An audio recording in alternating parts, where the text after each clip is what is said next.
Alright, boils and ghouls. Happy holidays. Holiday horror continues with 2012's Silent Night, Deadly Night. The remake of 1984's Silent Night, Deadly Night.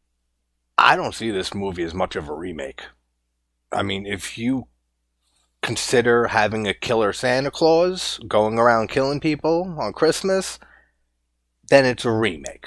I mean, besides that, it's totally different, the entire story. And we have a great cast in here. We have the great Malcolm McDowell. We have Jaime King. We have Donna Logue, who I'll always remember from Grounded for Life, the show on Fox back in the day. The Asian chick from Scott Pilgrim vs. the World. There's a lot of good actors and actresses in this. Now, the director, Stephen C. Miller, I don't think I ever saw anything else by him. But I had no idea he was the one who directed the movie Werewolves that everyone on Instagram has been talking about and promoting, that came out earlier this month. Mixed reviews from what I see, but I was interested when I looked it up and I said, oh, he's the guy who directed Silent Night, the guy who directed Werewolves, same guy. Maybe I'll check it out now. But this movie is, for me, so much better than the original movie. I'm not a huge fan of Silent Night, Deadly Night. I never have been.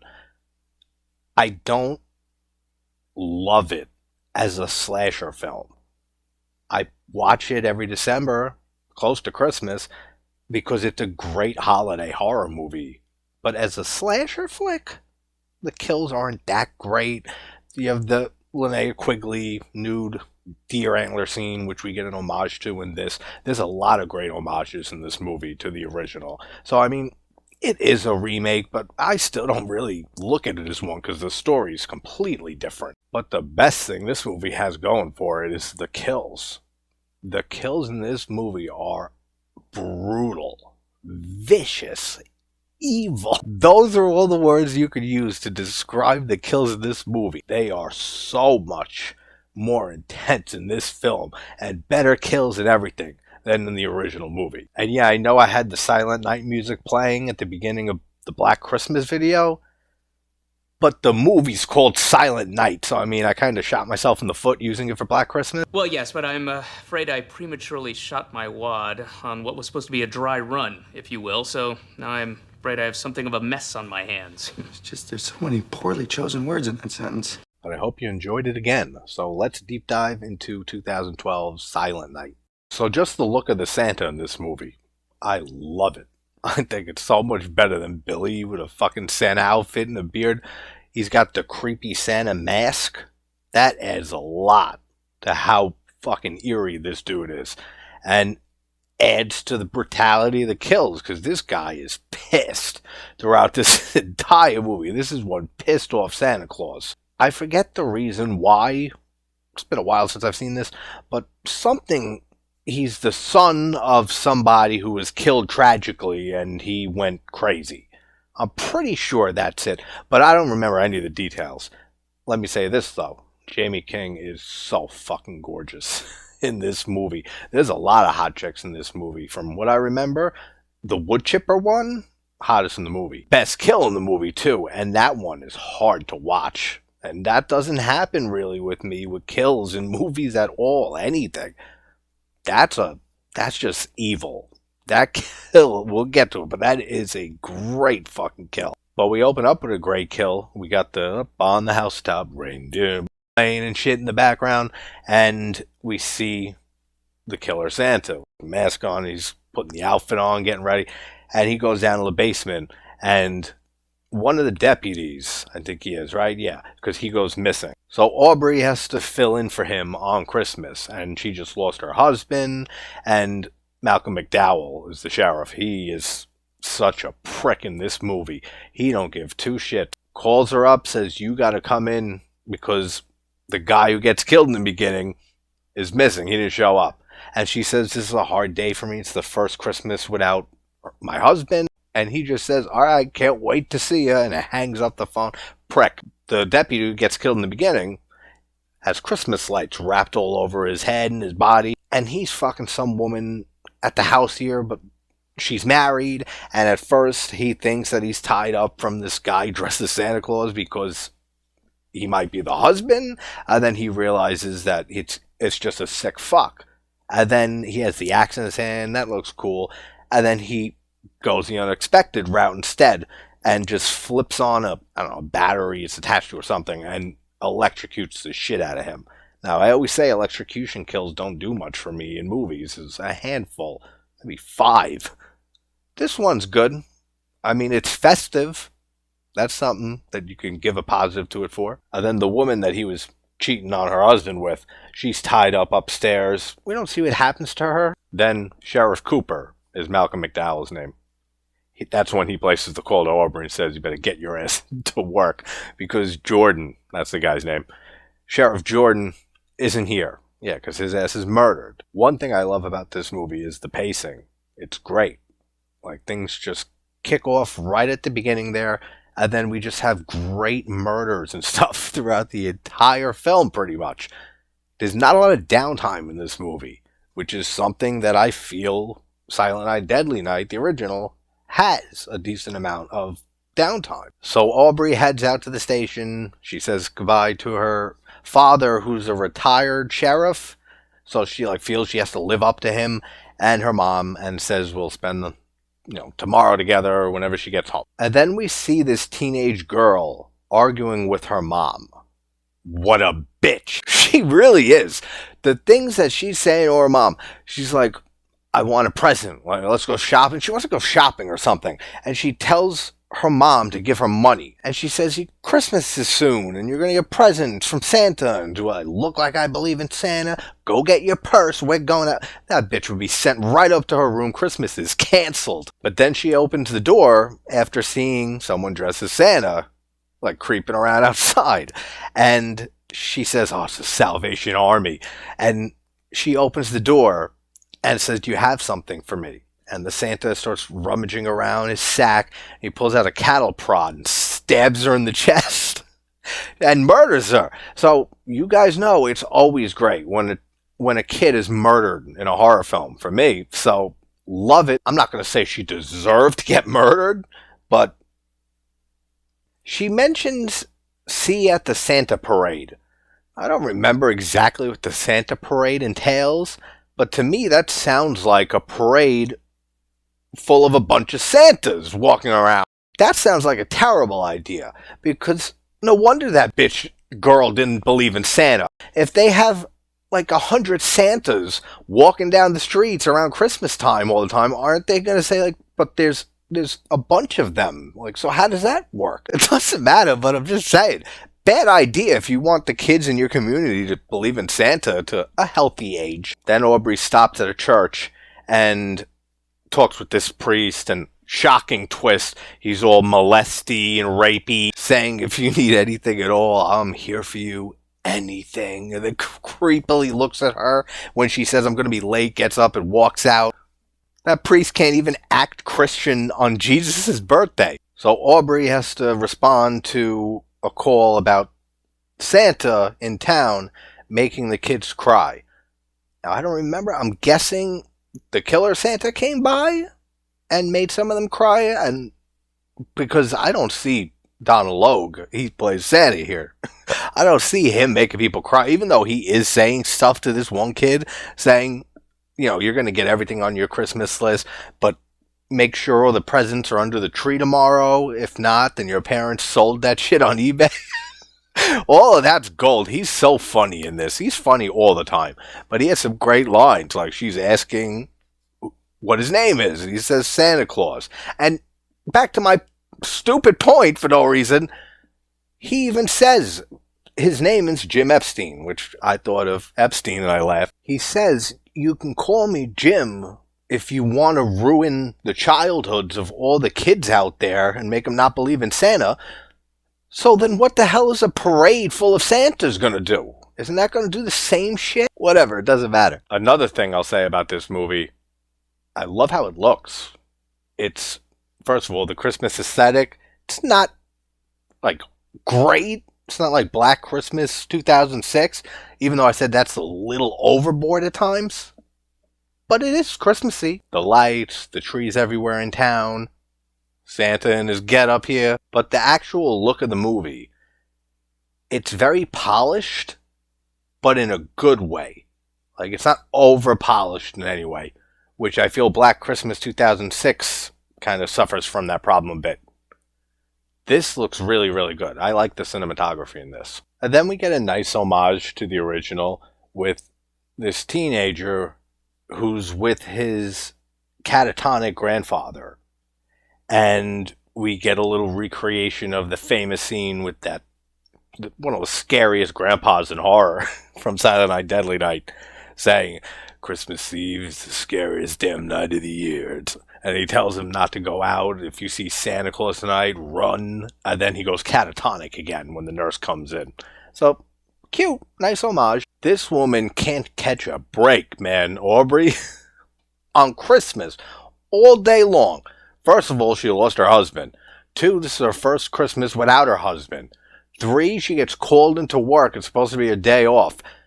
4, the Santa Claus, Donald Logue, he says to her a comment that really hits her because of losing her husband.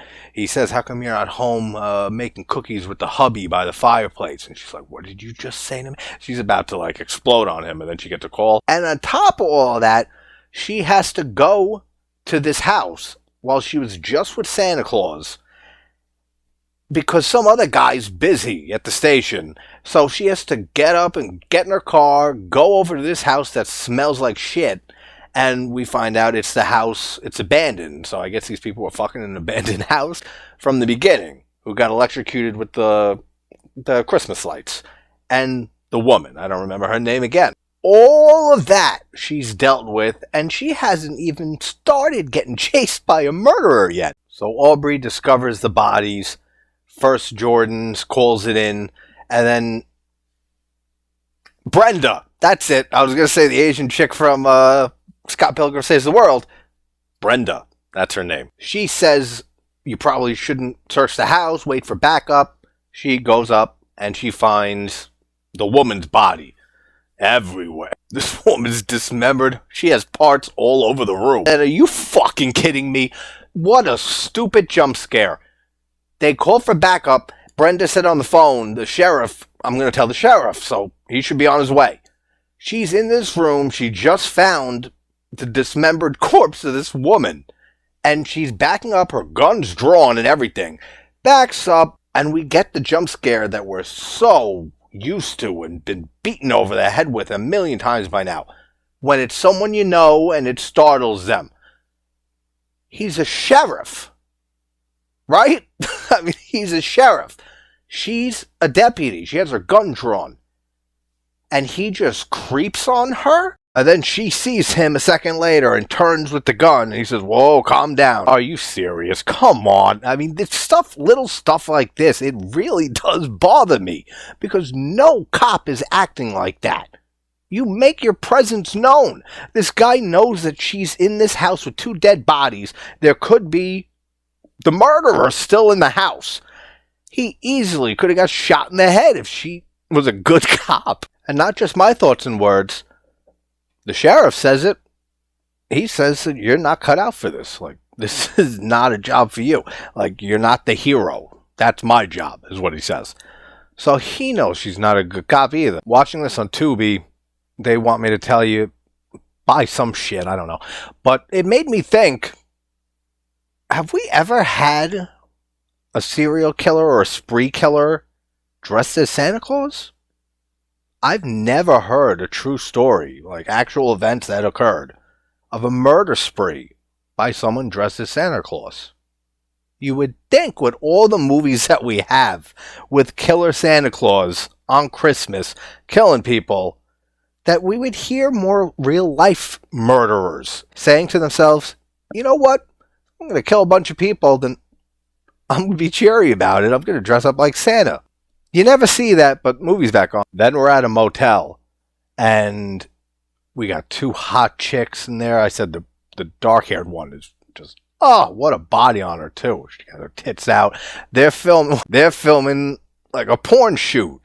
And then Santa comes up the stairs, and one of the girls, the blonde, who we saw already before, but I forget who she is, like a neighbor or someone in the town, she leaves and gets in her car after saying, like, creep to him, and then he, like, shoots a stare over at her. This scene, though, is probably the best scene in the movie. One of the girls opens the door, and I don't know exactly what weapon this is. It looks like a scythe, but it looks like a curved blade attached to like a hockey stick or something. It's like a handmade scythe.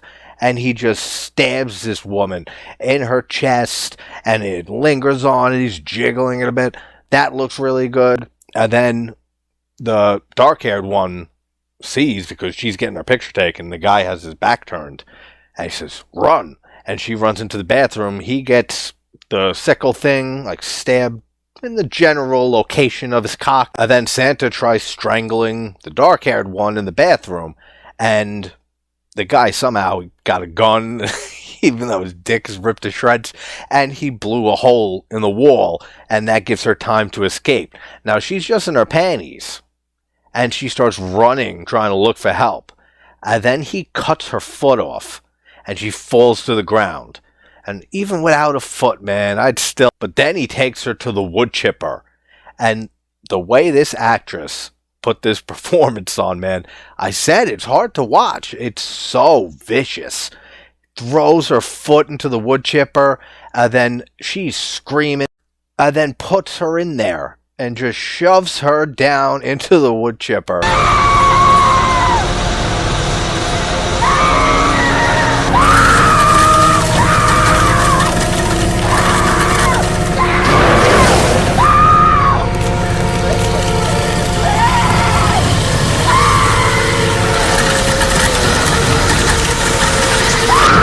And alright, now I wouldn't. Yeah, goddamn, man, that kill is so fucking good.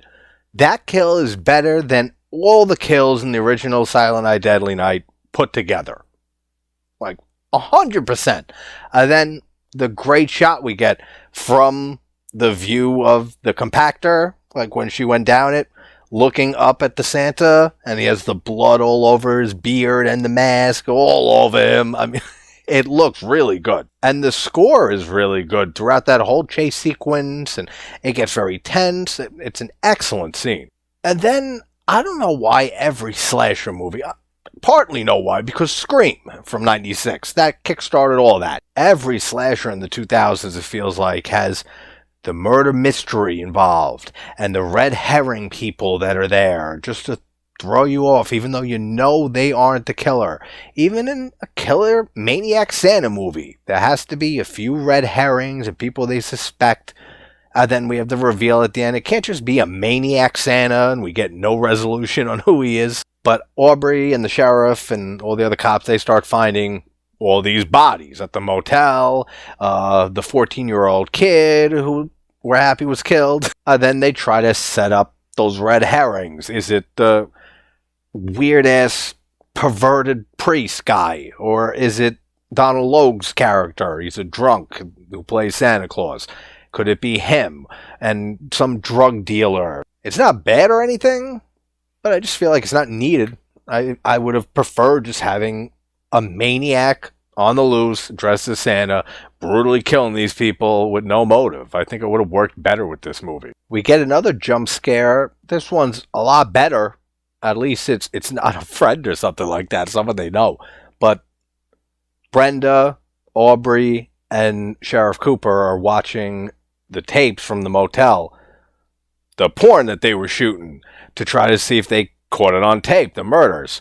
And they're watching, so sad, the girl who was alive before, naked and everything on the bed, and then they hear her say, run, and then everything plays out, and you hear the screams of the other woman, and then there's nothing in front of the camera, and then Santa pops his head in like this, and the two women, they scream and get jump scared, and it's hilarious, because Malcolm McDowell just says to them, "Oh, God, you scared me to death," like he wasn't affected at all from the Santa doing that on the TV. That's fucking funny. Then the pedo priest, he ends up getting murdered, brutally stabbed like numerous times over and over again in his church while he's giving a sermon to this one old woman, and then she's panicking. She starts freaking out and saying, like, I won't say a word. I won't say a word, just don't kill me.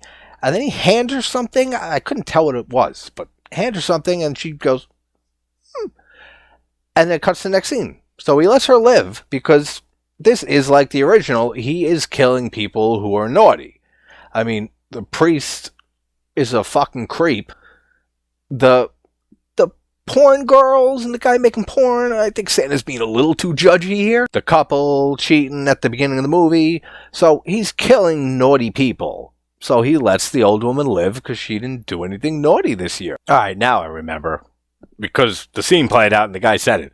But Carson is this drug-dealing Santa who dealt coke to the motel porn stars. He tells her this story about a murder that happened years and years ago, where this guy went to his ex-wife's Christmas party with a homemade flamethrower and murdered his ex-wife, burnt her to a crisp and stuff. The boyfriend ran off like a pussy. And that made me remember the reveal at the end is the son of that guy. But Carson takes off.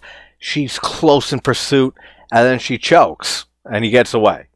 And then she gets a little pep talk on the phone from her father, because he's a retired sheriff, or something like that. He says, trust your gut, you'll know what to do when the time's right, and it's whatever. Then Santa kills the mayor, strangles him while he's on the phone with Sheriff Cooper, and funny humor here, he thinks it's just static and the cell phone breaking up, and it's really him struggling for his life and to breathe and everything. That's pretty funny. Then we get really cool kills. One is a recreation of the famous one from the original, when he takes the blonde that we've seen like 2-3 times earlier in this movie, is with her boyfriend, who's the guy who has the creepy grandpa. And he stole money out of grandpa's wallet. How this guy knows, and that's why he's killing him, because he was naughty, I have no idea. How the Santa knows that this guy, it was just the two of them in the room. It was the two of them. So I don't know how Santa found out about his naughty deed. But he takes the girl and the deer antlers on the wall, pushes her onto it. It looks really good, but she's not topless like Linnea Quigley from the original, so it's not as good. Oh, but before that, with the slow motion, like she screams like when he slams the door and makes his presence known to Santa and locks the boyfriend out like behind the door, so it's just the two of them in the room. It goes into this slow motion sequence where she's screaming in slow motion and he's banging on the door. I don't know how I feel about that, but then he throws the axe like across the room while she's running away, and it slices her Achilles tendon and she falls to the ground. That's cool. I wish they just did the slow motion just for the throw and then have it speed back to, regular speed when it cuts her Achilles and she falls down. All the stuff before that in slow motion, that didn't have to be there. I don't care for that. And then the boyfriend gets axed in the back. He falls to the ground. An excellent kill too here. He takes the axe and just splits his head in half. And it looks really good. Then they go to arrest the Santa drunk. And the Santa parade is a parade with like 100 Santas everywhere. And they catch him, they bring him into the station, they lock him up, and we get a great monologue from him. I'm just going nuts and saying, where the fuck is all my Christmas cheer? Where's my gifts? Where's all this? It doesn't take much to drive people nuts around the holidays. Like, he kills it in that scene.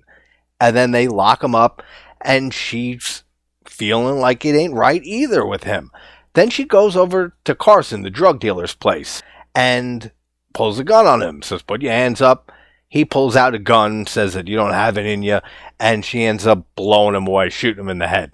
That looks cool. And then she sees a present that everybody received. It's a box of coal that's been killed in this movie. And earlier in the movie, when we see her leaving her parents' house, parents got one of those boxes.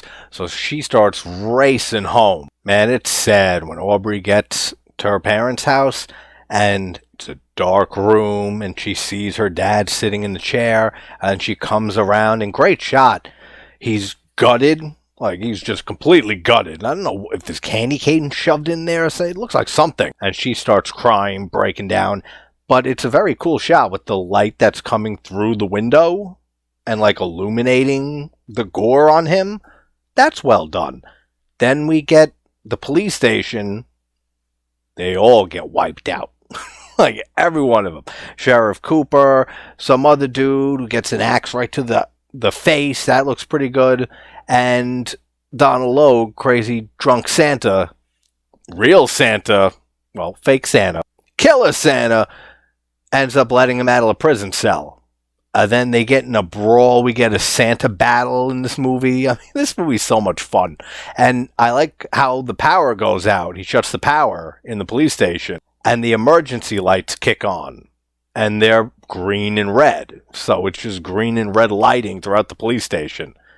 Very good, too. And luckily, her mother's still alive. She's freaking out and hiding in the closet. And then Aubrey says to her, I'm going to go get him, the killer. And she ends up going to the police station, where we have this showdown, and she uses the flamethrower, the homemade flamethrower of this killer's father, which we get to reveal in a sec, used to burn down the ex-wife's Christmas party or whatever happened. So she burns him up, and all is well in Tinseltown? And then we just end with the flashback, which gives the reason for him doing all this, which I forgot until now. Her father, who he killed, was the deputy who killed his father when he went to the ex-wife's Christmas party with the flamethrower. And the son, Ronald Sr., Ronald Jr. Ronald Jr. is the killer Santa. He was a kid and he saw it all happen. He was in his dad's truck watching. So this was all his revenge on her father for killing his father. Fine, whatever. I mean, it works.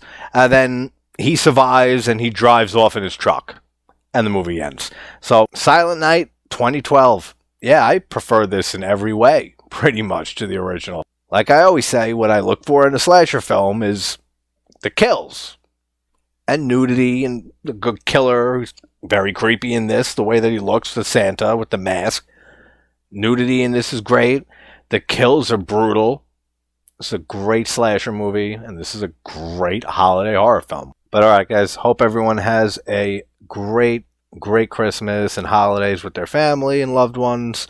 And I'll be traveling upstate Thursday, the day after Christmas, to be with my daughter through the 1st. And we have Stephen Cognetti, the creator of the Hell House LLC series, the writer and director, coming on Friday the 27th at noon Eastern Standard Time. And then we have videos for Christmas Bloody Christmas and Gummo that I was trying to get him out this weekend, but it's looking like that's delayed. But we got this one out now, so those other two should be coming in the next few days, barring Christmas. So probably one before Christmas, one right after Christmas. Hope everyone's having a great morning, afternoon, or night. I'll talk to you soon. Take care, everybody. They are so much more. And he just says, all right, I can't wait. And the woman he's fucking, cheating on the husband of her with. One thing I really like about this movie is the pacing.